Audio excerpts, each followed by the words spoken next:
স্বরূপনগরের এই হাকিমপুর সীমান্তে অনুপ্রবেশকারীদের যে ভিড় সেটা কিন্তু দিন দিন বাড়ছে। সেই সংখ্যাটা সীমান্তে বিএসএফ ক্যাম্পে জড়ো হয়েছেন কয়েকশো বাংলাদেশি অনুপ্রবেশকারী। রাজ্যে এসআইআর শুরুর পর থেকেই বাংলাদেশে ফেরার হিড়িক আমরা দেখেছি।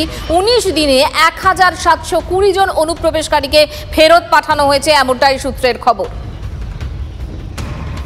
স্বরূপনগরে যে হাকিমপুর সীমান্ত এবং সেখানে যে বিএসএফ এর চেকপোস্ট রয়েছে, আউটপোস্ট রয়েছে, তার বাইরেই কিন্তু এই ভিড়। যে কেউ 2 দিন কেউ 5 দিন ধরে অপেক্ষা করছেন যে তারা বাংলাদেশে ফিরবেন, তার কারণ দীর্ঘদিন ধরে তারা কিন্তু কলকাতা এবং পার্শ্ববর্তী রাজ্যগুলোতে কার্যত অনুপ্রবেশ করে এখানে কর্মসংস্থানের জন্য কাজ করছিলেন। এবার কিন্তু এসআইআর শুরু হওয়ার পরেই তারা কিন্তু বাড়ি ফেরার হিড়িক। এই চেকপোস্ট দিয়ে তাদের নিয়ে যাওয়া হবে। কোনো গাড়ি বা বাইকে করে যারা যাচ্ছে তাদেরকে কিন্তু পরীক্ষা করে তারপর যেতে দেওয়া হচ্ছে। কোথায় যাবেন? এখানে কোথায় ছিলেন? কত বছর আগে এসেছিলেন?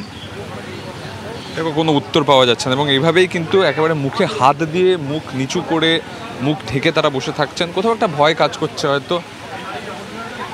দাদা, ভয়ের কিছু নেই, কোথায় যাবেন? এই হচ্ছে ছবিটা। একটা ফোঁটা কথা বলছেন না এবং মুখে রা শব্দটিও আনছেন না। আমি যতজনকে অ্যাপ্রোচ করছি তারা কিন্তু প্রত্যেকে তাদের মুখ ঢেকে কার্যত লুকিয়ে যাচ্ছেন। দিদি, কতদিন অপেক্ষা করছেন এখানে?